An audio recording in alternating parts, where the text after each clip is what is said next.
I'm gonna do some of the problems assigned to you for the homework for tonight. So you were assigned page 487, problems 4 through 18 evens. That's 8 problems. I'm gonna do half of those. I'm gonna do problems 6, 10, 14, and 18. 18 is specifically a rather difficult one, I suppose, so I'll definitely get that one out of the way. 14 looks to be a bit complicated as well, so I'll do that one as well. So I'm going to start with number 6.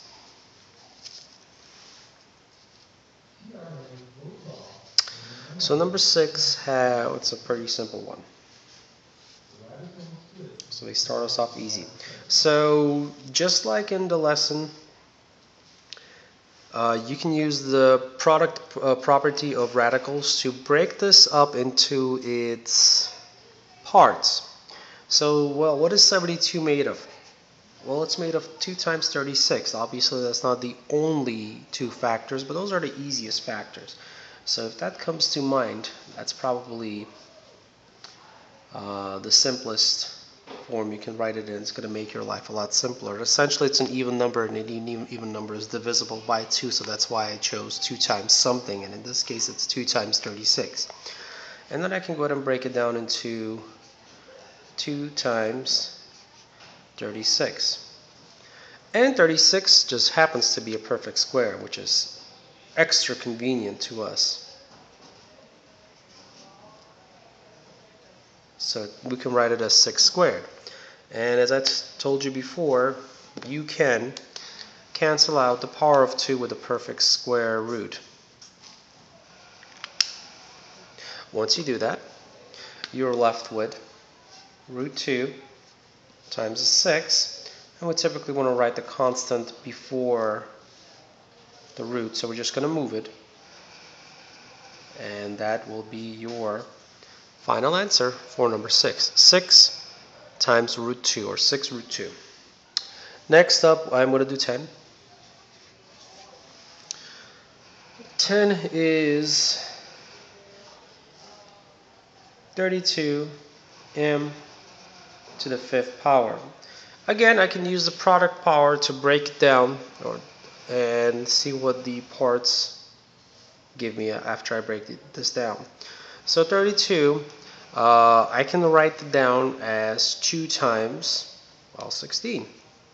So that's going to be the easiest way to write this. So I'm going to get 2 times 16.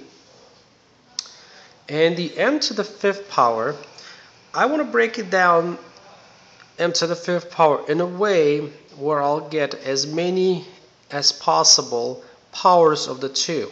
So if I go in reverse of the product of powers, I can write this down as m to the 2nd times m to the 2nd times m to the 1st. I could do that because if I add up the exponents again, I get m to the 5th. So I can do that. Now I'm going to go ahead and give them all their own square roots. I'm going to break them apart.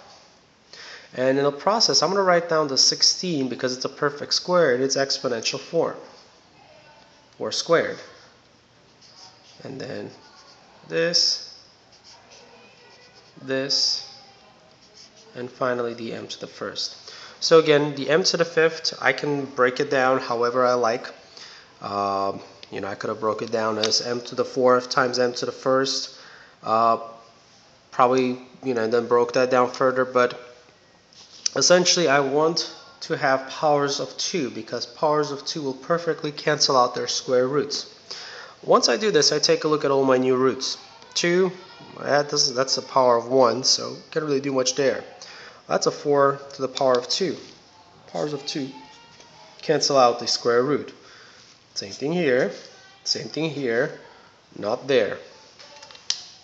So once all of that is done, I get 4 times m times the root of 2 times the root of m. So that's a 4. These now have exponents of 1, 1 plus 1, that is m squared. And I'm going to combine these two again just so it looks a little bit neater. So 2 times m, so the root of, and I could have kept them separate, but once it's its simplest form, there's no reason to keep them separate, so you just put them back together, so you do the reverse of the product of property of radicals. So that's your final answer. It's the simplest form. Underneath the radical, I don't have any fractions, it's not in the denominator, I don't have any perfect squares, so it's fine as it is. Everything else is in its simplest forms. So let's take a look at 14 next.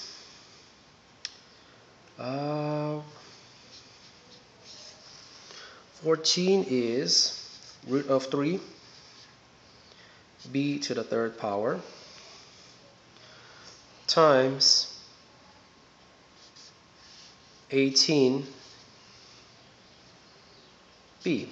Now here I'm going to go in reverse. So before, I like to break things apart. Now I'm going to put them back together, at least temporarily, and see what I can get out of that. Because looking at it right now, can't do anything with a 3, can't do anything to power of a 3.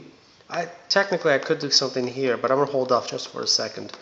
18, I guess I could do something there as well. So there's two ways to do this particular problem.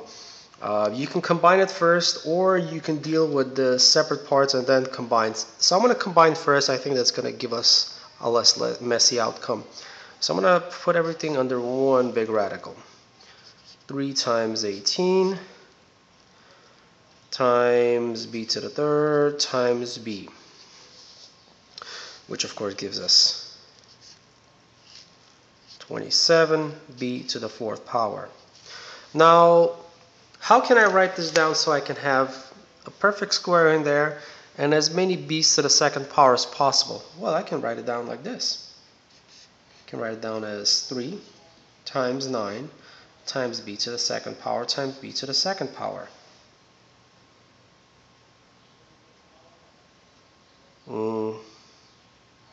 Something went wrong here. Oh, yeah, that's a 54.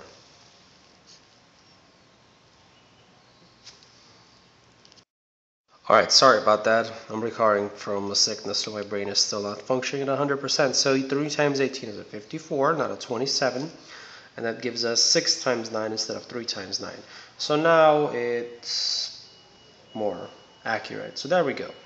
So now let's give them all their own separate square roots. And in the process, I'm going to write the 9 as 3 to the second power, because it's a perfect square. And I can do that.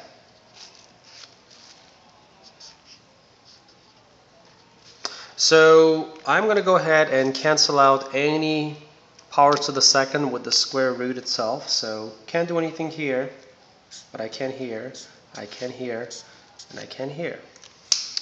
So once that is complete, I can go ahead and write this down as such. Root 6 times 3 times b times b. And the b's here, it's a product property of powers, and 1 plus 1, that's squared, so that's going to be root 6 times 3 times b to the second power. I'm just going to rewrite this where the constant is first, then the variable, and then the root, so that's 3b squared root 6. And that is the answer to number 14. There you go. Sorry about the mess. And I have one last problem that I'm going to do, which is number 18. 18 is 75x times y times 2x to the third. Again, I'm going to go ahead and combine everything first, and then I'm going to figure out what I can isolate afterwards. So when I combine everything, I get 2 times 75, that's 150. Then I get x times x, so that's x to the fourth, and just a y. So I want the maximum number of perfect squares for my constant, and then maximum number of bases that have a power of 2. So I can write it all like this. I can go 2 times 3 times 25. 2 times 3 times 25, or 6 times 25 if that is easier for you, is 150. Then I can write it down as x squared times x squared. That'll give us our x to the fourth times a y. Now let's go ahead and write all this down where each unit has their own separate root. Now here you could have just written this down as 6 and then just had a 6 underneath the root, however you like to do it.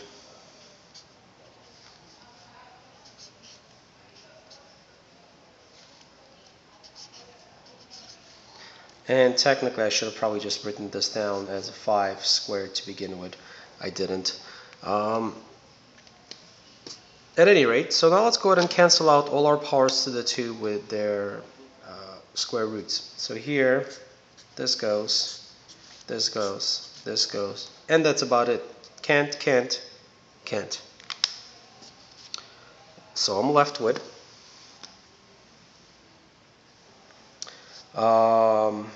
that's a 5 times an x times an x times the root of 2 times the root of 3 times the root of y.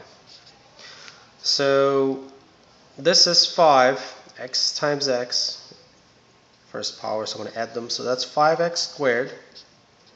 Here I'm going to combine this back into one square root, or put them all underneath a single root, give them one root. This is why I probably should have just written down the 6, because nothing really happened. So that's 6y. And that's the answer. So the only thing that I would have done different, I guess, would have been right here. I wouldn't have separated these into 2 and 3. I would have just written down as 6 times 25. And the reason it's 6 times 25 is because 25 is our perfect square. So you want to isolate the perfect square out of whatever constant that you have. And over here, I probably should have just written down 5 squared right away. But yeah, that's about it. That's 18. So when it comes to the product property of radicals, that's about as difficult as any problem on the quiz will get. Probably not even as difficult as this, but that's the limit, I guess. So thank you for watching this.